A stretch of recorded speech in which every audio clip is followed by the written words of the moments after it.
आप सबको जय मसीह की। और आज मैं जो बात करने वाला हूँ बहुत ही ज़रूरी बात है ये, और ये होनी भी चाहिए। हम देखते हैं कि लूका अध्याय 15 में एक पिता और दो पुत्रों की कहानी है। एक वो दोनों बेटे उस पिता के थे।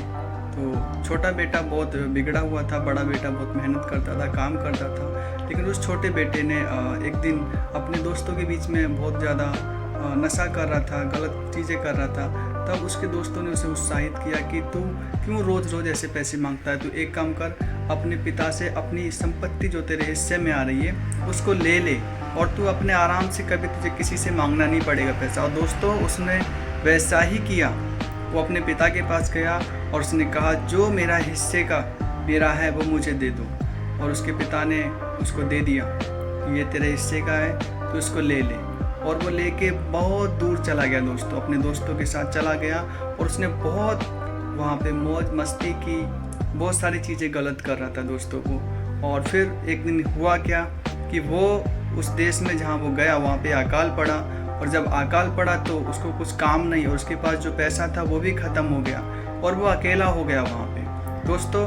उसको अपने खाने का भी बंदोबस्त नहीं कर पा रहा था। वो हुआ क्या, वो एक व्यक्ति के पास जाता है और उसके पास वो सूअरों को खाना डालने का काम करता है। जब सूअरों को खाना डालने का काम करता है तब उसको वो अपनी गलती का एहसास होता है कि मैं अपने पिता के घर पे था, मेरे पिता के घर पे लोग काम करते थे, और आज मुझे यहाँ पे मजदूरी करनी पड़ रही है दोस्तों। तो इस चीज़ को वो वहाँ पे अपने अंदर से उसको निराशा होती है दोस्तों। वहाँ से वो फैसला करता है कि मैं अपने पिता के पास जाऊँगा, मैं अपनी गलती का एहसास करूँगा पिता के सामने, और मुझे विश्वास है मेरा पिता मुझे क्षमा कर देगा।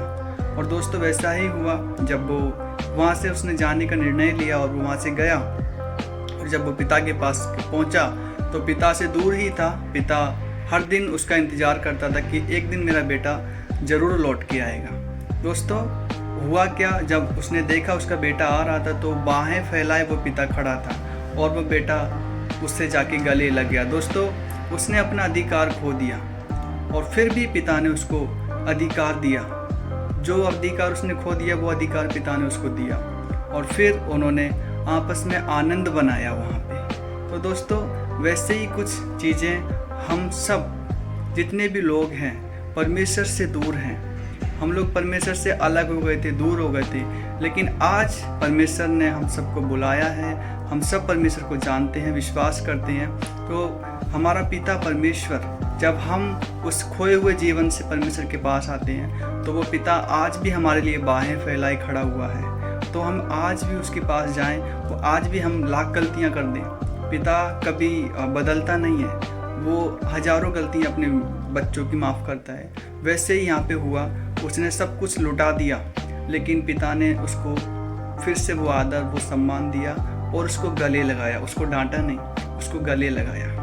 दूसरा भाई थोड़ा निराश तो हुआ होगा कि उसकी संपत्ति उसने लुटा दी, लेकिन उसकी संपत्ति में भी उसको हिस्सा मिलेगा, तो ऐसे थोड़ा निराशा हुई उसको। लेकिन पिता का दिल यहाँ पे देखते हैं कि पिता का दिल कितना बड़ा होता है। बहुत सारी गलतियाँ करने फिर भी पिता हमें माफ़ करता है। वैसा ही हमारा परमेश्वर है। हमने बहुत सारी गलतियाँ की, पाप किए, लेकिन परमेश्वर ने हमें क्षमा किया, और आज हम परमेश्वर के साथ उसकी संगति में हैं। और परमेश्वर हमें आज बुला रहा है, तो हम भी क्यों ना अपनी उन गलती गुनाहों को जो हमने खुद से निर्णय लिए हैं उनको मान के उस परमेश्वर के पास चलें, और अपनी गलतियों का एहसास करें और कहें, परमेश्वर पिता मुझसे गलती हुई है, मुझे माफ़ करो।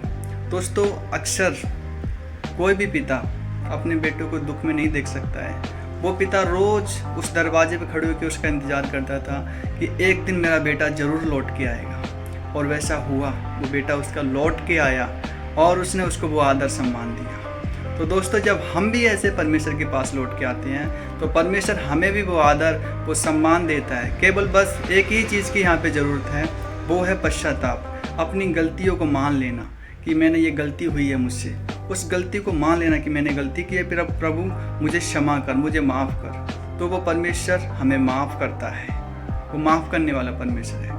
तो ये कहानी आप सबको पसंद आई होगी। जय मसीह की।